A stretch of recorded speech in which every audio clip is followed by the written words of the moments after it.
ఈ భాష ఒక గౌరవ ఉప ముఖ్యమంత్రి హోదాలో పర్మిసిబుల్లా కాదా అని మీడియా సోదరులే డిసైడ్ చేసుకో, మీ ద్వారా రాష్ట్ర ప్రజలు కూడా డిసైడ్ చేసుకో.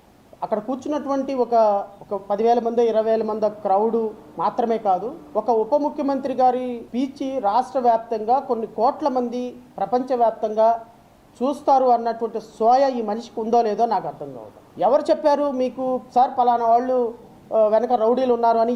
ఏ ఆఫీసర్ మీకు చెవులో చెప్పారు? ఆఫీసర్ పేరు చెప్పండి. పోనీ ఎవరు బెదిరించారు? యాక్షన్ తీసుకోండి. ఏ వైఎస్ఆర్సీపీ ఎమ్మెల్యే చెప్పాడు? మాజీ ఎమ్మెల్యే చెప్పాడు? ఎవరు చెప్పారు? ఏ ఎంపీ చెప్పాడు? వాళ్ళ మీద కేసు బుక్ చేయండి. మీ చెవులో చెప్పినటువంటి ఆఫీసర్ ఎవరైతే ఉన్నారో ఆ ఆఫీసర్ని అప్రిషియేషన్ ఇస్తూ రౌడీజానికి వ్యతిరేకంగా రిపోర్ట్ చేసినటువంటి ఆఫీసర్ అప్రిషియేట్ చేయండి. రాష్ట్రంలో ఉన్న ఆఫీసర్లందరికీ కాన్ఫిడెన్స్ ఇన్స్టాల్ చేయండి.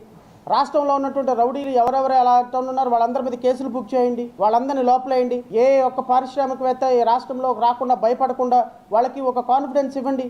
ఇదిగో రాష్ట్రంలో ఇక్కడ ప్రభుత్వం అద్భుతంగా ఉంది, లా అండ్ ఆర్డర్ని చాలా అద్భుతంగా మెయింటైన్ చేస్తుంది, ఇదిగో మీరు ఇక్కడ పెట్టుబడులు పెట్టడానికి మీకు ఏ విధమైనటువంటి ఇబ్బంది లేదు, భరోసాగా నేనున్నాను, ఇక్కడ లంచం అడిగే ఆఫీసర్ ఉండడు, లంచం అడిగే ఎమ్మెల్యే ఉండడు, లంచం షేర్ అడిగే ఎంపీ ఉండడు, ఏ విధమైనటువంటి ఉండవు. మేము మీకు భరోసా ఇస్తున్నాం.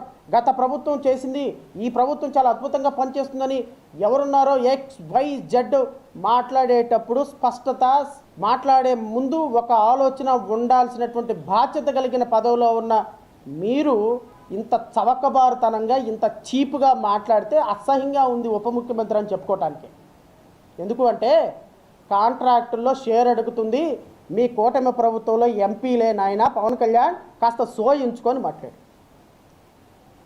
మీ ఎమ్మెల్యేలే, గుంతకల్లు ఎమ్మెల్యే మీ గుంతకల్లు ఎంపీనే అడిగినాడు, నంద్యాల ఎంపీనే డబ్బులు అడిగాడు షేర్ ఇస్తేనే ఇక్కడ వర్క్ స్టార్ట్ అవుతుందని.